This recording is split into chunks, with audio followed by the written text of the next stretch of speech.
we've pushed tremendous amount of risk within the financial system.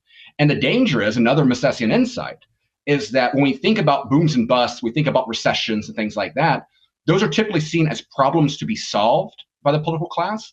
But what the bust truly is health. It is restoring, it is showing the reality of bad investments made in the past. And so we've had a deliberate policy of trying just giving painkillers to the underlying problems. Certain people in power getting very, very rich off of that in form of bailouts and other forms, where what you really need is a corrective. And Elon Musk was warning about this prior to the election, saying short term, there's probably going to be some pain. There's recession risks out there now. People are talking about GDP possibly dropping. Well, GDP, major factor of that is government spending. So all of the corrective measures necessary to create an environment where younger generations can profit, where the middle class can start getting ahead again, are going to require short-term pain. And of course, every policymaker is going to try, and all the experts and all the privileged classes are going to try to use that as a means to attack the corrective measurements that our economy so desperately needs. And that goes to one of the very, very big difficulties. It's a massive bomb. It's massive economic illiteracy that is baked into the pie of how much of Washington functions as usual. I mean, when Trump said something like there could be some bumps along the road, he was saying nothing more than if you had an economic policy. Well, I mean, a good analogy, I think, would be that if you go on a massive drinking binge, right, that's the boom, then the bust is the hangover. Now, economically, most people don't like the bust. It's a little more fun to be in the boom. But the truth of it, and this, I think, is the point that the Austrian economist made, you actually need the bust, because the bust is what restores you to sanity after the drinking binge, and then you can actually make measurable and real progress. But without any kind of a bust, what you get is, imagine if someone comes along and says, we've had one drinking binge, and the best way to cure the fact that you feel bad the next morning is just to take another six-pack out and start drinking that. Right? Isn't that, in a sense, what we've been doing with our economic policy? And isn't that what the Fed has been doing for the past decade and a half?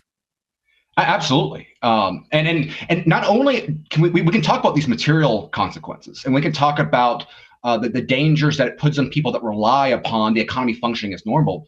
But there's also something deeper there. I think there's a cultural component, because what this economic policy does is that you're incentivized to think about the short term at the expense of the long term, right? Civilization is built by planting that tree that you'll never bear the fruits from, but your children, your grandchildren will. And so we punish savings, when we punish long-term decision-making, when we get policy subsidizing short-term gratification at the expense of long-term growth, what sort of society are we creating? We are actively incentivizing the sort of cultural degradation that we're seeing throughout the West. And the strength, that the best thing America has going for it, the best thing the Fed has going for it, the best thing that Washington has going for it, is the fact that one of America's most potent exports for the past century has been bad economic ideas. And so the Fed is really bad if you look at it on itself, but relative to the ECB, relative to the Bank of China, relative to just about every other central bank, as insane as our Fed is, they're even worse. As bad as Washington is when it's spending binges, we've got a larger economy. We can suffer. There's a lot more ruin in our nation, to use another phrase out there, than other nations do. And so the reason why we haven't seen bigger distress domestically is because we live in a global marketplace. And so for all of the bad policies that we've had from our own policymakers, it, compared to everyone else, still doesn't look that bad. And so what will be interesting is, now we're seeing different models out there. South America and Argentina and El Salvador has some very interesting models out there.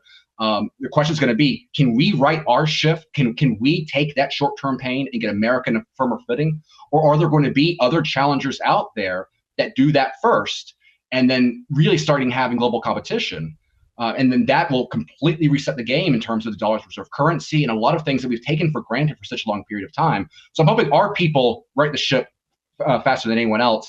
And again, I'm encouraged to the extent to which you're seeing, I think, a lot more realism in the perception of the way the economy is supposed to focus in ways that national security, other issues. There's, again, plenty of problems, but we are, I think, making significant intellectual strides.